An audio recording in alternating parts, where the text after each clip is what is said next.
When did you first become interested in doing research on the JFK assassination?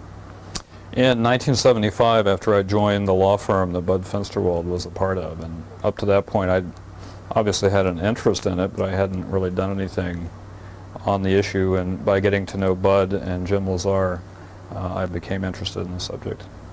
And what do you consider your specialization or focus of your research work? We have done a lot of document review, reviewing government documents and trying to figure out where things stand from government documents. Do you feel you have any significant accomplishments or contributions? Are you proud of anything that you've done relating to the case, anything you've discovered or put together? No, in particular. I think what's important is where we stand today, which is that the documents, we do have a law in effect, which Jim Lazar was very involved in getting passed, and that law requires ultimately full government disclosure. Now, we would like to see that disclosure happen faster rather than later, but I think this government disclosure is an accomplishment, and I think Jim Lazar deserves a lot of credit for that. Why is this case, maybe not to you personally, but to the American people or to history's sake, why is this case still important after 3 decades have passed? I think that the decline in public trust in this country is one of the most serious problems we have, probably the most serious problem that we have. It undermines the political system. All the politicians know about it, the government officials, they know they're not trusted by the public. It makes it very difficult for them to do their jobs as public officials. If we don't restore trust in this system, I don't think the system will be healthy in the long run. I think everyone involved in it understands that. And if you look at the trend of the polling, you find that the trust in this government started to deteriorate in 1964. It's been on a downward slide since then. Prior to 1964, there was 78% confidence in the government in Washington to do the right thing, and today there's 21% confidence. And that slide began, if you look at the charts, 1964 was the year. Do you feel that there's any hope of conclusively solving the case or bringing it into clear focus for the sake of historical truth? Yes, I do, and I think one of the most dangerous things that's said is that we will never know the truth in this case. We will never know the truth in this case if no effort is made, and especially no official effort is made. The resources need to be brought to bear on this. I believe that the U.S. government investigative agencies could have solved this case in very short time if the effort had been made. I think even today, with the tremendous resources that exist in the federal government, that if they were applied, I think that a truth would emerge. Okay. What, in your opinion, from the documents that you've seen and the things that you've read, and perhaps the people that you've talked to, in your opinion, what evidence most strongly indicates the possibility of a conspiracy?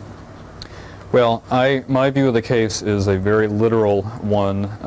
I think you have to look at the medical evidence of the wounds inflicted on Kennedy and Connally, and those are precise facts, or relatively precise facts. And you will find that there is no way that the shooting could have occurred the way the Warren Commission said, or the House Select Committee, or Gerald Posner. The wounds simply do not line up, as a matter of fact. And the conclusion that everyone agrees to, that if these wounds don't line up, then there was more than one gunman firing. If there's more than one gunman, there's a conspiracy. And I think that you have to understand the case, you have to look at the medical evidence, which is concrete, hard evidence, and from that you get a conspiracy conclusion. Okay. Now, after the JFK film, there was an uproar about the secret files, and we saw the JFK Records Act, and recently quite a few of the files, I believe it was 700,000 or 800,000 pages, were released.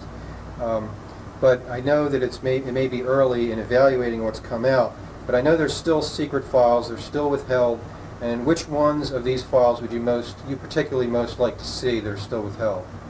Well, the files that are still being withheld are files on the CIA mafia plots to assassinate Castro, files involving James Angleton of the CIA, files involving Howard Hunt of the CIA, and files involving the Bay of Pigs are still being withheld as top secret documents. And I think that these are the things that we need to look at. Let's pause it for a second. I think some of these. Let's see, where are we? Now, there's been a lot of work done over the years by private researchers and critics, some of which is obviously not that good, somewhat reckless and irresponsible. But which researchers, in your opinion, maybe kind of a rough top 10 list, but it doesn't have to be 10, are ones that you feel have contributed most to our current understanding of the case? Who do you think has done some of the good work? You know, a lot of people have done good work, and I don't really want to get into that. I mean, I want to say that Jim Lazar has done a tremendous amount in upholding the Freedom of Information suits that he's conducted for Harold Weisberg and Mark Allen and others over the years. He worked very hard on getting the Records Act shaped in a way that it would be a strong Records Act. And I think Jim has sort of held the fort, certainly since Bud died. Bud Fensterwell, of course, he worked with for a long time, but I think Jim has been very good on it.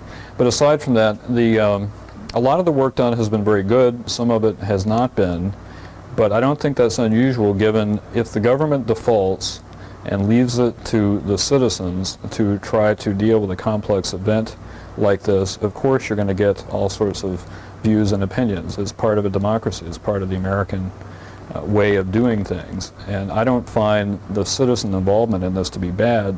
I find it to be very good and very healthy. But what we need is we need the resources applied. There's no researcher who has the resources to be able to deal with this case. And that's why we have governments. That's why they're formed. That's what their operative documents, the Constitution, the Declaration of Independence, tell why they're formed, to deal with these kinds of problems. That's where the default has been here. Do you think that anything would be served by having another investigation, and if so, how should they do that? Well, I do think that another investigation may well be required once we see the documents that are released at this point. I think that given the end of the Cold War, we don't have the same excuses not to investigate this issue, and I do not think that the American democracy will proceed in a healthy way unless we resolve this issue. Have you yourself ever been harassed or threatened or attacked in any way because of your research activities over the years? And if you're uncomfortable with that question, I mean, you don't have to answer it if you don't want to. But, yeah, I mean, obviously, I mean, there is a lot of paranoia surrounding the subject, obviously. It is clear that researchers have been the subject of intelligence interest to U.S. government agencies over the years, but intelligence agencies operate in a secret environment, and therefore, you know, you're left with not knowing as to what has happened with them. And obviously people have a lot of concern over looking into the issue, but I think that that's not really the point. The point on this is that the physical evidence of the crime does not match the government explanation, and people should focus on that. And once we have everyone focused on that, there won't be any reason not to move forward on this. Okay. This leads me to the next question, and this may not be all that valid of a question, but do you yourself see anything in this, the alleged suspicious or convenient deaths that have happened over the years, as listed in Jim Marr's book and as Penn Jones alleges? Do you see any substance to that in any of the cases of these convenient deaths? I'm not aware of which ones they list. However, as you look at the issue of the CIA mafia plots against Castro, you look at the Operation Mongoose issues, and you find that I do think the deaths of Sam Giancana, of Johnny Roselli in the mid-1970s, of George de Mohrenschildt at the same time, I do think that spate of deaths, 2 murders and a supposed suicide, I do think that they significantly impeded the investigation of the House Select Committee.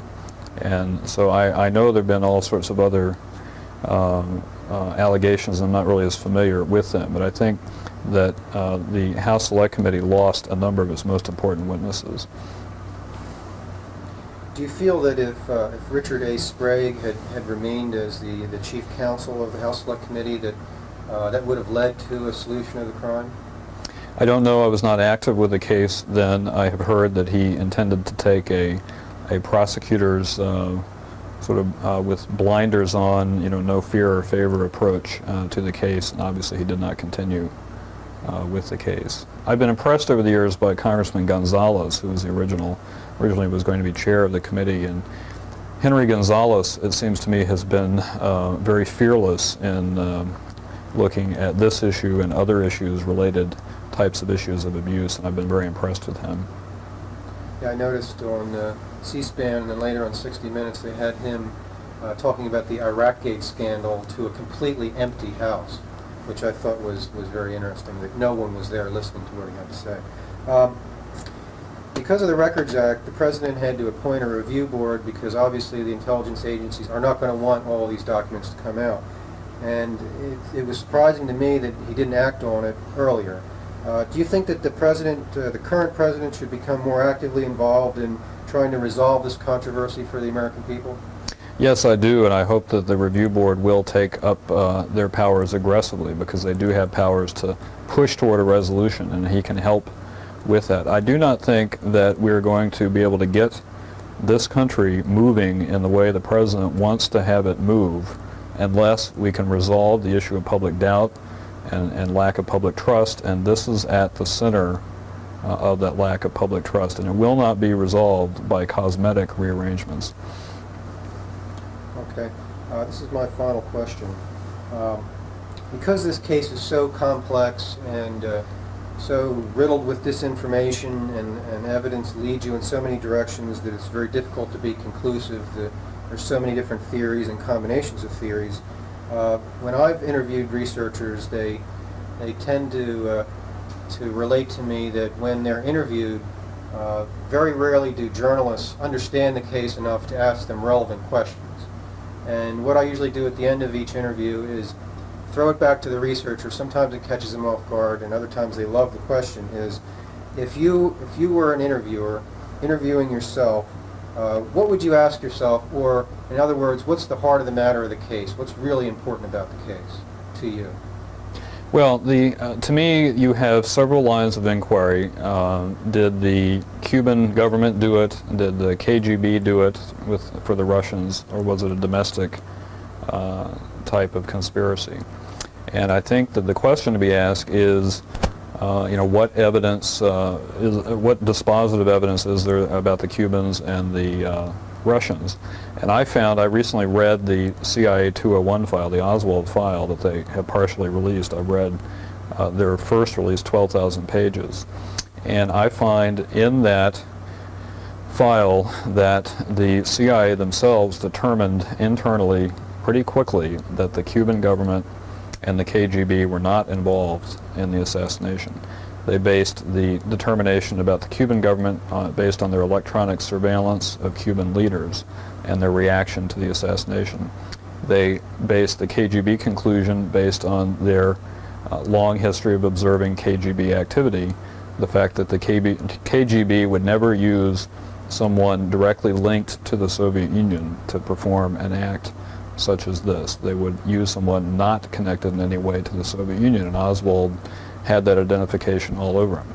So, the question I'd like to see asked is, what dispositive evidence is there on KGB and the Cuban government? And the CIA's own files show that they determined that they were not involved. That's the CIA determination. All right, accepting that, since they do have a area of expertise in that, we are left where we have to look at some of these issues of a domestic type of conspiracy. We're not going to be able, based on the evidence I've seen, to resolve this by blaming it on the Cubans or the KGB. And that leads to one intriguing follow-up question. Very often in the books that I've read, the question of whether or not Lee Harvey Oswald was an intelligence agent of some kind, whether for the CIA, the DIA, ONI, G2, whatever, the dozens of alphabet soup intelligence agencies, many of them larger than the CIA, And in your readings of the new files that have come out, and this partial 201 file on Oswald, which seems rather vast if it's only part of it, do you seem to be coming to any conclusions as to whether or not Oswald was an intelligence asset or thought he was an intelligence asset for the United States government? There is no conclusion. That is such a nebulous issue. It's so hard to get a handle on. The 201 file indicates that when Oswald defected to the Soviet Union, or defected in quotes, in 1959, that the CIA did not open a file on his defection. That, I am told, is not the way things work, that a defection by a recent Marine radar operator would have caused great intelligence interest on behalf of CIA, but no file was opened. It was a year and 2 months before a file was opened. When Oswald defected to the Soviet Union, he informed the U.S. Embassy in Moscow that he was going to give military information, U.S. military information, to the Soviets, and he said that he had something that was particularly sensitive that he was going to tell the Soviets. This did not cause a file to be opened. It did not cause any reaction at the CIA, and I find this to be a very troubling and implausible result. And the people I've talked to who understand CIA activities say this is not what should have happened. But that's as far as we can go. We don't know what that means. But I guess this issue of Oswald and who he was and who he worked for and if he worked for anyone, it becomes less conclusive when you realize that the medical evidence shows that there were at least 2 gunmen firing from behind. And so the issue of who was Oswald, becomes a lot less relevant when you start asking who were the other gunmen involved, because then we have a whole different arrangement. I think people have to look at it in that perspective.